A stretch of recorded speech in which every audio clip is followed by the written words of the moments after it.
John, as you're approaching this week, do you talk to the guys at all about what Appalachian State just did for 4 wins in 4 days, or what maybe Georgia did back in 2008 at the SEC? No, I'm staying focused on this team. I gave them all that kind of stuff about a week ago, before the South Carolina game, that, whatever you guys want to do, you're going to be capable of doing it, but you got to do it together. You can't worry about how you're playing for you. It's how you're playing for us. I keep after, even in practice yesterday, we passed up 2 open shots, and what did they lead to? Turnovers. And a layup down the other end. And you just keep testing the water. And mainly because I've missed 3 in a row, 4 in a row. I don't want to shoot another one. You have to. The best chance we have, maybe you'll bank it in. And if you miss another one and we rebound, be happy, not into you. And just continue to, talk to them about being connected and the things that they've gone through that prepare them for this moment. So it's a little different, but it isn't. I mean, this is this time of year, you leave nothing on the table. I'll give you an example. Great thing about the last game is I got Lance in there. I got Cam in there. Dante was in, even though he missed a bunch of shots, he was in there. And so now all of a sudden you got this full team. I'll let everybody know. Training staff and the medical staff came to me about Terrence last week. And I said, if he can get through individual work 2 days without limping, if he's limping, I don't care what you tell me, he's not playing. So he did. And I said, okay, now we're going to throw him into some of the scrimmaging. Does he pick us up or take us back? If he takes us back, he can't be in right now. And so he's had a couple good days. The great thing is for us and for him, first one on the floor, first one on the bus. He wants to do this for the team. He understands their game. He may not play a game. Maybe he does. Maybe he doesn't. He wants to do it for the team. He understands he's not going to make up. He didn't play since Christmas. Not going to make everything up. But if it gives us one more body, one more opportunity with a player, because at this time, say you go in and you just look awful. Well, maybe it's not your day. Let somebody else play, because it's all about advancing. And so he's been, it's all about team for him. He just said, whatever this team needs from me, I'm here. If I don't play, I'm fine. If you want to put me in, fine. I'm ready to go. Now, I won't change the rotation of what we're doing, but there may be a point that I say, let's give him a shot. Let's see how he's doing. Jerry Tipton, go ahead. John, how accurate is it to think that you guys are the hunter, not the hunted, or at least not as much the hunted as you usually are? And how much does that help, or how does that factor? I think it helps this team because now their focus is just chasing. One of the things I'm going to have to do, I mentioned that you want to have a full roster because you don't know what's going to happen and you want them all prepared to play. And I think we have a bunch now. But the second piece of that is this team has really been affected by runs by the other team. Normally, you guys know what I do. I let the team figure it out and work it out and then call a timeout. Well, with this team, I'm not sure I can do that. So can't go home with timeouts. I may have to use them early. A guy passes up an open shot, turnover, comes down. All right, we hurry. You could see we're panicked. Timeout. Let's settle. Come on, guys, we're fine. We get a big lead, and all of a sudden, a guy goes crazy and tries to make a home run play and turns it over. They shoot it. We miss it. They throw it ahead. Another 3, bang, timeout. So, it's a little different with every team I coach. You're trying to be what they need me to be. We need Keon. He's got to come with great energy. I don't care if he's making shot. Look, you know what they said to him today? If you get the ball in the middle of the lane, I said, he gets the ball in there. How many shots in there do you want him to take? One of the guys said 100. Shoot 100. Just that's your shot. Catch it and shoot it in there. So they're really, and the team was encouraging to Terrence. Like there was no, I mean, you know, BJ and Better and, you know, the guys were talking to, you know, Isaiah about, you can't tell a golfer, don't hook it now. Don't hook it. Don't hook it. Because he's going to hook it. Well, you also can't tell a player, don't foul, because you end up fouling. And all we're saying is play the guy before he catches it. If you get caught in a bad position, give him a basket. If you're in a pick and roll defense, don't you reach. Don't even think about it. We need you on the court. Be aggressive. Go block shots. Stay down. You can block it late. Play the man before he catches it, and you're not going to have issues. So, you know, there are different things that we've been talking through, and it's some of this stuff it's all year the same, and they still pops up in a practice. Like, are you kidding me? What did you just do? I mean, why would you do that? We've been talking 3 months about this, but it's in there. They have habits that, you know, we're trying to create new habits, but those others are still in there. Kyle Tucker, go ahead. Yeah, Cal, I wonder if you could pull this off, if you could somehow win these 4 games in 4 days and keep your season going, where would that rate for you in terms of moments? Let me in your just career? say this to you, Kyle. If we can win tomorrow at 11, if we can win that game, I'm going to be dancing. Just that game. Forget about 4. Let's just worry about the first game. If we can win the first game, this team, again, they've never been here. Now, you guys look and say, well, Cal, your record and all your years in tournament play, they weren't on those teams. This is Keon did not get to play in it last year. I don't know what to expect.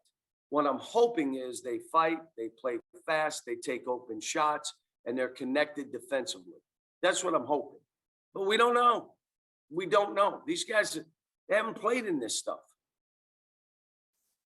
John Hale, go ahead. Cal, sorry for being a little off topic here, but you tweeted your congrats to Moorhead the other day. I'm curious, when Preston Spradlin was on your staff back then, what did you see in him that made you confident he could do this, even though he wasn't in a direct coaching role for you guys? Yeah, but he also was running the camps and involved in all our meetings, our staff meetings, was video, really bright basketball guy, really a level-headed. A matter of fact, if I remember right, I put him in practices because he could still play. I mean, he was a really good shooter, and but you know, he and Dom Lombardi. Dom is really when we talked yesterday on the bus ride up, and one of the things he said was, Coach, Dom has done unbelievable work.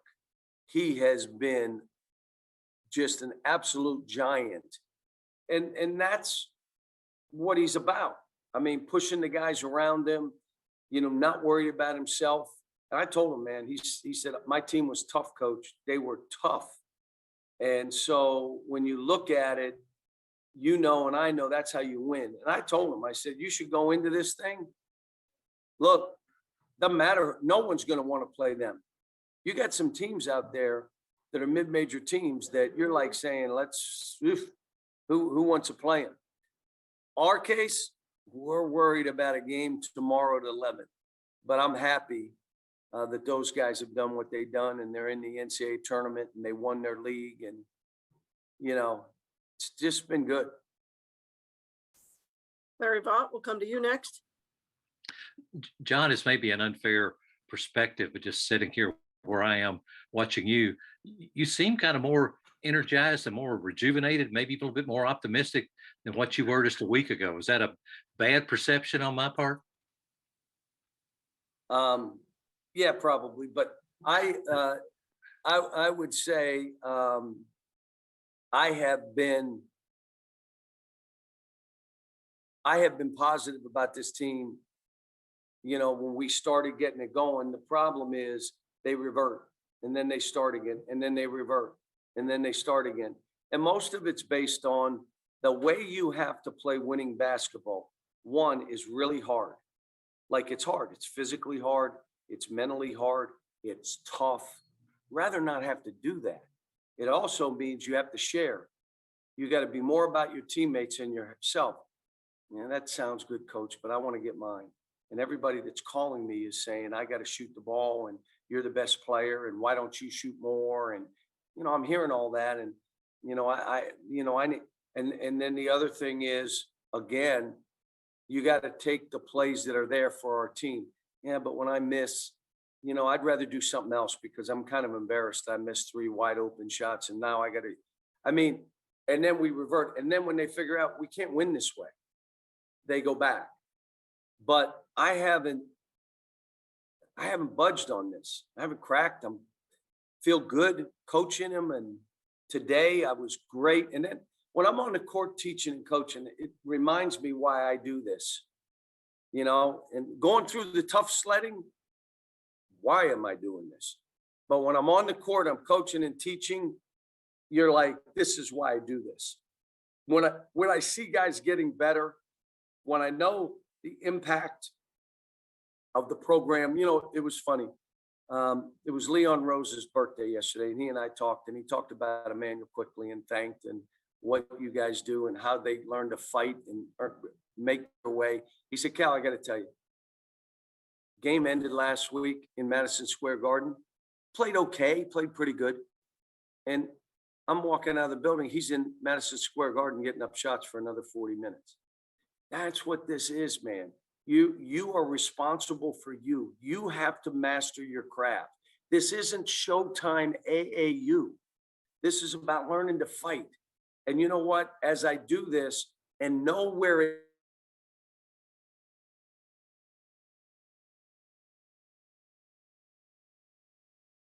Did we lose coach? Okay. I lost him. Yeah, we lost him. Give me kind just of crazy year that was. He's back. Okay, great. Ken Spencer, go ahead. John, yesterday I asked Keon about, last year and the day that you guys were on the court when everything kind of got shut down. And he said he thought something was up because you kind of just let the team do their own thing on the court, really didn't say much during that time. Did you already know that everything was going to be shut down? And what was that like to have to tell them that there was going to be no tournaments? Yeah, I kind of got word what the NBA had done. I said, well, then it's done. And I said, there's no way we're doing this. And then within 10 or 15 minutes, they shut it down. Well, it was devastating. I mean, we won the league by 3 games. You remember what we looked like when we were in Vegas? Utah beat us, Ohio State beat us. We looked out of whack, out of sync. We came back, we weren't good. And then all of a sudden, we're one of the best teams in the country with a chance to win the national title. And it was all jerked away from these kids. And, it's kind of like I said with Davion. I said, Davion, when you made those shots, bang, bang, bang, bang, you have no idea what Rupp Arena would have done. It would have erupted. It would have taken the roof off.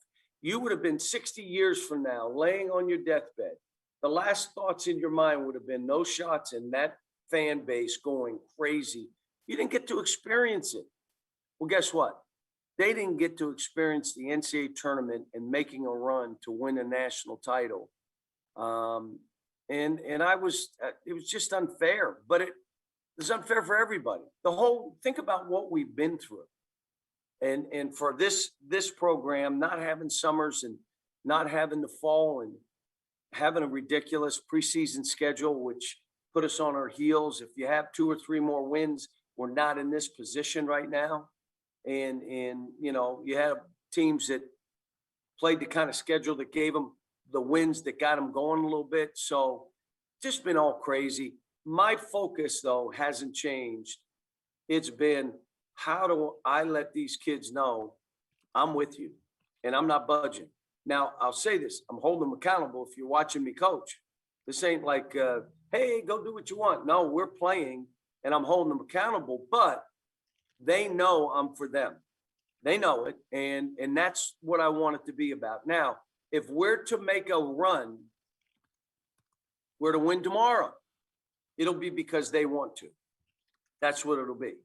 And my hope is, today was a great day for them. My hope is they get up, they feel refreshed. We have a team full of guys playing for each other, being responsible for themselves and what they have to do, but being about their teammates. Okay, Coach, we'll take two more, John Wong, and then we'll finish with Jeff Drummond. Hey, John, it seems like you want to push the pace a little bit more with this team the past couple of weeks. I read someplace where you're 0-12 when you score less than 70 points. And yet in the tournament, teams usually want to slow it down. What's your message to the team in terms of playing fast, playing reckless, and playing free? Well, we've wanted them to play fast all year, and we knew from the beginning, but you can still play fast and post the ball. And we've worked on it. And my thing is, if you have an open shot, shoot it. I don't care if you're 0 for 7. I don't care if the last few games you're 0 for 12. You must shoot open shots. The other stuff leads to turnovers. We're a team that we're going to shoot more threes than normal team that I've coached. Why? Because we're not real good layup shooters. Like if there's bump and grind, that's when you see shots that you say, did he just do that? We're better off shooting jumpers than doing that, but we're good in the post. Our 3 guys that we throw it to are shooting a really high percentage in there. So let's throw it to them. Every team is a little bit different. I'm hoping that if we had to, we could shoot a low percentage and still win games. I mean, you think of the Florida game. We're up 1 with 3 minutes to go. We're 4 for 20 from the 3. And we're up 1 with 3 minutes to go. Those are the teams that I've historically had. If it's slower, we win. If it's faster, we're fine. Would we rather play faster? Yes. What if you make us play slow? We'll beat you that way. This team, again, we could say 0-12, and if you look at those 12, you could say, holy cow, with a minute to go, 10 of those 12 could have gone either way. And they didn't go for us. But let me say this. How about that we've been through that. They haven't been able to experience any of the good about being at Kentucky. And they're still standing and still swinging and saying, bring it, let's go. That's a heck of a thing. And I'm proud of them because of that. Now, let's see if we get through tomorrow and see what happens. But tomorrow's going to be hard. I mean, it was a double overtime game. It took Dante making 7 threes, 2 of them banked in, and it took us to double to get them. Their guard play is good. Their big men are good. They're a better team at this point, but so are we. And we're different. We're not playing the same way we played then. All right, Jeff Drummond, finish us off. Yeah, Cal, you talked about the importance of the focus being on just one game. And your MO has typically been kind of the shorten that rotation for a 1-game scenario. I'm wondering about that versus the conventional wisdom of, trying to do this 4 days in a row, how you play off that with using your depth. It's not, no, you're just trying to win this game, and then we'll worry about the next game later. We're going into this. If I need to use the entire roster, there will be no pitchers left. I'm using every pitcher I can, the knuckleballer, the curve baller, the fast pitch, the middle reliever, the last inning. I'm throwing everybody. Now, what if the pitcher that we start the game with is really in a groove? Then we won't go to the bullpen. We won't. We'll just go with who we have. This is not about, okay, it's a 10-point game. Let's get us some subs. So no, you're playing to win a game. Everything you're doing, your mentality is let's go. Leave nothing on the table. including timeouts. You do whatever you have to get through. And it's going to be a hard game. And I told them that. I said, guys, every game we play in this tournament, there's not going to be any 20-point blowouts. This thing's going to come down to the wire, and we got to be tougher and fight and throw daggers more than they do, or your season ends. So that's what it'll be about. All right. Thank you so much for your time, Coach.